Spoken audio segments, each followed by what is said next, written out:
આપણા શરીરમાં ફેલાતી બીમારીને આમંત્રણ આપનાર આપણે પોતે જ છીએ? શું આપણે આપણા પેટને કચરા પેટી બનાવી નાખ્યું છે?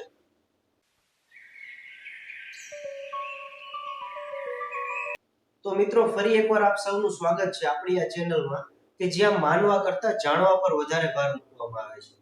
તો મિત્રો, સાંજના 6 વાગ્યા હોય અને શેરીના ખૂણે પાણીપુરીની લારીની ભીડ જામી હોય, મસાલેદાર સુગંધ આવતી હોય અને આપણી જીભ લબલબવા માંડે.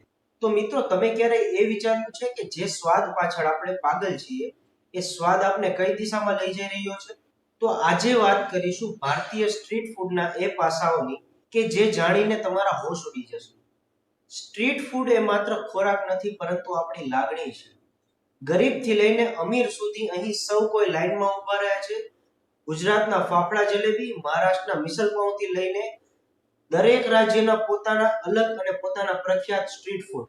એક માહિતી મુજબ ભારતમાં ટોટલ 3 કરોડથી પણ વધારે સ્ટ્રીટ ફૂડ વેન્ડર્સ છે. તે સસ્તું છે, ઝડપી છે, વળી દરેક ખૂણા પર એ ઉપલબ્ધ છે.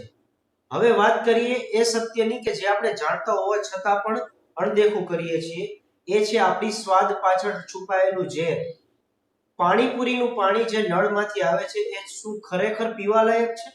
એક સર્વે મુજબ પાણીપુરીના પાણીમાં જે ઇકોલી નામના બેક્ટેરિયા છે એ ગટરના પાણીમાં પણ જોવા મળ્યા છે. ભાઈ, હજુ તીખું બનાવજો, હજુ વધારે તીખું બનાવજો, એવું આપણે પાણીપુરીની લારી પર સાંભળવા મળે છે. પરંતુ જે એ તીખાશ છે એ ખરેખર નેચરલ મરચાથી આવે છે.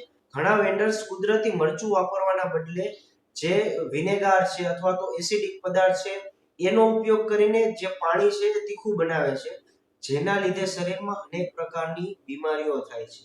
અને જે જઠરને લગતા રોગો છે એ આવા પાણીના લીધે થતા હોય છે. વડાપાવની લારી પર જે એકનું એક તેલ વારંવાર ગરમ કરીને કાળું એન્જિન ઓઇલ જેવું ના થઈ જાય ત્યાં સુધી એને વાપરવામાં આવે છે. એ તેલમાંથી જે ટ્રાન્સફેટ બને છે એ કેન્સર જેવા રોગોને નોતરે છે. તેમજ આવી લારીઓ પર વપરાતું જે પામોલિન તેલ છે એ તમારા શરીરને એટલું નુકસાન પહોંચાડે છે કે જેની તમે કલ્પના પણ નહીં કરી હોય. લાલ રંગની ચટણીથી લઈને મંચુરિયનનો લાલ રંગ એ જોવામાં તો બહુ સારું લાગે છે, પરંતુ મોટા ભાગના જે વેન્ડર્સ છે એ લાલ ખાદ્ય રંગ વાપરવાના બદલે સિન્થેટિક ડાયનો ઉપયોગ કરે છે, જે સસ્તું પડે છે પરંતુ તમારા સ્વાસ્થ્ય સાથે ચેડા થઈ શકે છે. તેમજ આવા કલર કિડની અને લીવરને પણ બહુ ભારે નુકસાન પહોંચાડી શકે છે. આપણે આ દોષ દઈએ છીએ લારીવાળાને, પરંતુ આપણે કેટલા જાગૃત છીએ? ચાલશે એમ કહીને ગંદકી વાળી જગ્યાએ પણ આપણે ખાઈ લઈએ છીએ. એ ચાલશેની વૃત્તિ જ આપણી મોટા ભાગની બીમારીઓને નોતરે છે. હવે વાત કરીએ થોડા ચોંકાવનારા આંકડાઓની. તો ભારતમાં લગભગ 70% થી વધુ સ્ટ્રીટ વેન્ડર્સ પાસે ફૂડ લાયસન્સ નથી. ટાઇફોઇડ અને કોલેરા જેવા જે જઠરના રોગો છે એ આવા ગંદકીવાળા સ્ટ્રીટ ફૂડ ખાવાના લીધે જ થાય છે. તેમજ પાણીજન્ય જે રોગો છે એ પાણીપુરીનું દૂષિત પાણી ખાવાથી આપણા શરીરમાં જે ગંદકીવાળા જે તત્વો જાય છે એના લીધે જ આવા પ્રકારના રોગો થાય છે, જે જુવાનીમાં તો આપણને બહુ હાનિકારક નથી લાગતા, પરંતુ ઉંમર વધવાની સાથે સાથે એ શરીરમાં બહુ ખરાબ પ્રકારના જે આડઅસર ઊભી કરે છે. તેમજ ગરમ ખોરાકને જે આપણે સીધું પ્લાસ્ટિકમાં પેક કરવામાં આવે છે એના જે માઇક્રો પ્લાસ્ટિક પાર્ટિકલ્સ છે એ શરીરમાં બહુ વધારે નુકસાન કરે છે. તો શું આપણે બહારનું ખાવાનું છોડી દેવું જોઈએ? તો એનો જવાબ છે ના. પરંતુ આપણે એક સ્માર્ટ ઈટર બનવું જોઈએ.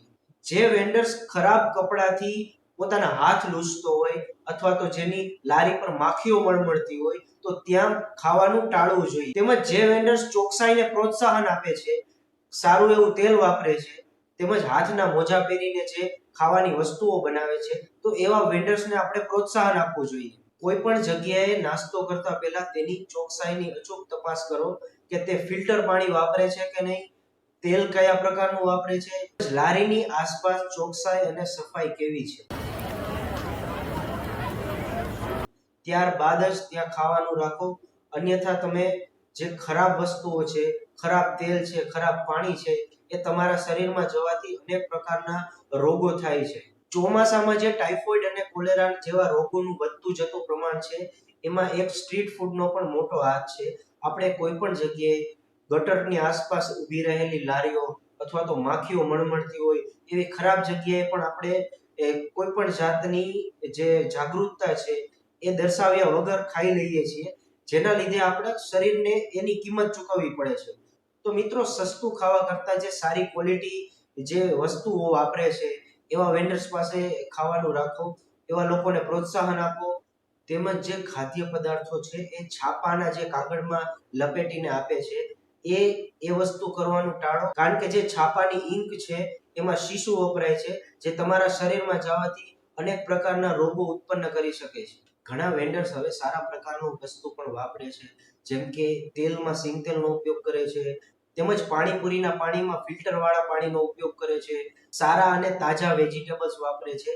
તો આવા જે વેન્ડર્સ છે એમની પાસે નાસ્તો કરો, તો એ વસ્તુ તમારા શરીરને બહુ નડતરરૂપ નથી થતી. આપણા જે ભારતનું સ્ટ્રીટ ફૂડ છે એ આપણી શાન છે અને એક કરોડો લોકોને રોજગાર પૂરો પાડે છે. લોકો દૂર દૂરથી આપણા જે અલગ અલગ રાજ્યો છે એમાં આપણું સ્ટ્રીટ ફૂડ ખાવા માટે જાય છે, જે આપણા માટે ગર્વની વાત છે. પરંતુ જરૂર છે આપણે એક સ્વચ્છતા જાળવવાની અને થોડું જાગૃતિ લાવવાની, કે જેના લીધે આપણું સ્ટ્રીટ ફૂડ ઝેર ના બની જાય. જે વેન્ડર્સ ગ્લોવ્સ નથી વાપરતા, ફિલ્ટર વાળું પાણી નથી વાપરતા, તેમજ ખરાબ તેલ વાપરે છે, ત્યાં જઈને તમે ખાવાનું ટાળશો તો જ એ લોકો સારી ક્વોલિટીની વસ્તુ વાપરવાનું શરૂ કરશે.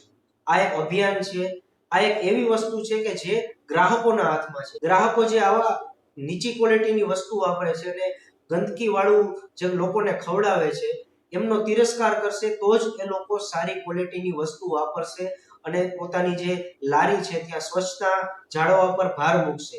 જો આપણે જ નજરઅંદાજ કરી દઈશું, આપણે ચાલશે એવા શબ્દો વાપરીને કઈ પણ વસ્તુ ખાઈ લેશું, તો આ વસ્તુ ક્યારેય બંધ નહીં થાય. આ લાંબા સમયે તમારા પેટને કચરા ટોપલી બનાવી દેશે અને એ અનેક રોગોનું ઘર હશે. ભારતનો સ્વાદ એ આપણી શાન છે, પરંતુ એ ગંદકીથી બરબાદ ના થવો જોઈએ. આપણે જાગીશું ત્યારે જ આ ઝેરનો વેપાર અટકશે. હંમેશા સારું ખાઓ, સુરક્ષિત રહો અને જે વેન્ડર્સ ચોકસાઈ પર ભાર મૂકે છે તેમજ તમને સારી ક્વોલિટી વાળું ફૂડ ઓફર કરે છે એવા લોકોને પ્રોત્સાહન આપો. તો આજનો આ વિડીયો આપને કેવો લાગ્યો એ કોમેન્ટ સેક્શનમાં અચૂક જણાવો. તેમજ આપણી આ ચેનલને લાઈક, શેર અને સબસ્ક્રાઇબ કરો. તેમજ તમારા એવા મિત્રો સાથે આ વિડીયો શેર કરો કે જે વધારે પડતું બહારનું ખાતા હોય. ફરી મળીશું આપણે એક નવા મુદ્દા અને નવા ટોપિક પર ચર્ચા કરવા માટે. ત્યાં સુધી જય હિન્દ, જય ભારત.